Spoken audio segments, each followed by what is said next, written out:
No! No! No!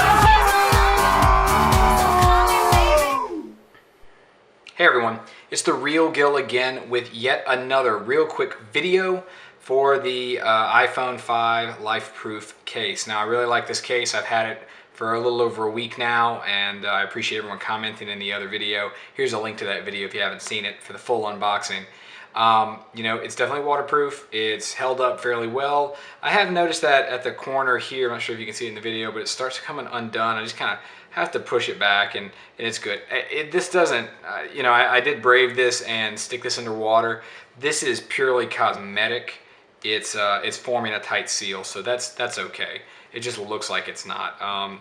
However, this is a real quick fix, or there is a real quick fix for the distortion, the noise distortion that a lot of people are complaining about. For instance, I'm gonna play something. This is a little bit from The Days by Electronola by the Mad Wicked, New Orleans' own Mad Wicked.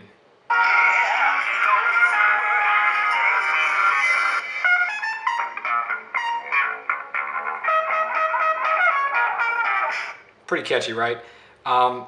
So that didn't sound that distorted, but it originally sounded like this. I'm going to try to simulate it again.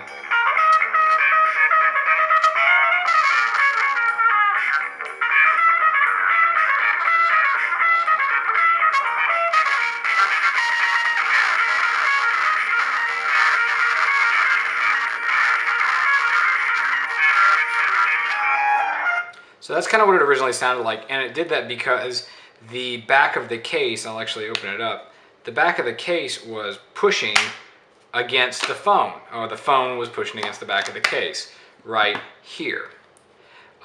Because naturally, as you pry and push and mess with this case, it gets a little warped and it gets a little abused, and while there's a little gap right here, a little rubberized felt piece up here to kind of keep the case at a little bit of a distance. There's nothing down here except these tiny little plastic bits to protect it from hitting the back of the case. So what I did was, and it worked for me, I just took some scrap pieces of paper and folded them up. You know, this is real thin paper, a little notebook paper. I folded it up and I put it right kind of here, right below the window. And I put this back on. And it did muffle the sound a bit. It sounded a little muffled, but what it did over time was it bent the, and it provided enough space for the sound to travel without distorting it anymore. Now I'm sure you could bend your case around and everything, but that may damage the seal, that may make it warp and do some weird stuff. So if you want a real quick fix, just go ahead and put some tape, put some paper in it, and snap it back together. Again, you're not going to notice too much of a difference in thickness, but go ahead and snap it back together, and after a couple of days of having that, you won't notice any distortion.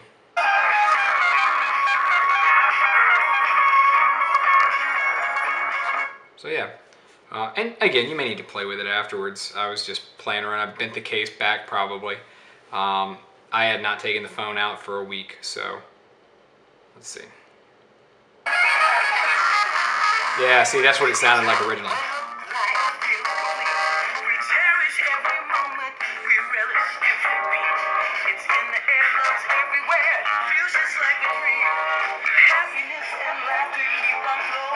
Yeah, so what I'm doing is I'm actually like pulling the case down at the corners to try and like get this to bend without actually physically, you know, manhandling it.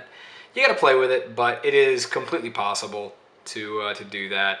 Also, reducing the pressure on the inside by pulling the lightning connector and just blowing in that. So try to put a little air in there so there's a gap.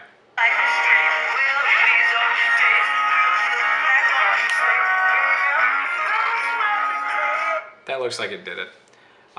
So again, I've been the real Gill. This has been a really quick, I guess, what would you call it? A helper video, maybe? I don't know.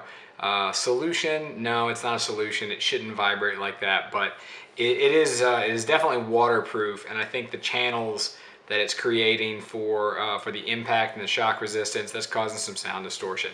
I do look for Lifeproof to fix it though. I've got a lot of confidence in them. The front of the case is absolutely fine. I haven't had the sensor issues that I had with the 4S version of Gen 2 of the case. I would like to see the back get replaced with a better back with, you know, maybe another felt piece down here. But like I said, the paper did work. As far as the acoustic speakers go, before I was messing with it, it was very loud. I was listening to Madness by Muse. It's pretty awesome. I feel that this button, this switch is a little more responsive than the Gen 2 one. I almost feel like I'm going to break it off sometimes because it's really, really stiff. I don't accidentally put my phone on vibrate or on ring by accident. But anyway, if you have any questions or concerns, comments, or complaints, just put them in the, I guess in the comment section below. Please subscribe to my channel if you want to see more videos like this. Stay tuned because the next few videos, I'm actually going to eventually get back to the solar panels, but the immediate videos are going to be my quest to build my own custom arcade cabinet where I'll host MAME and SNES and NES ROMs. I'll be doing a review on the X-Arcade twin joystick or dual joystick controller, as well as just showing you the plans and how I'm going to go about building my own arcade cabinet and eventually a jukebox.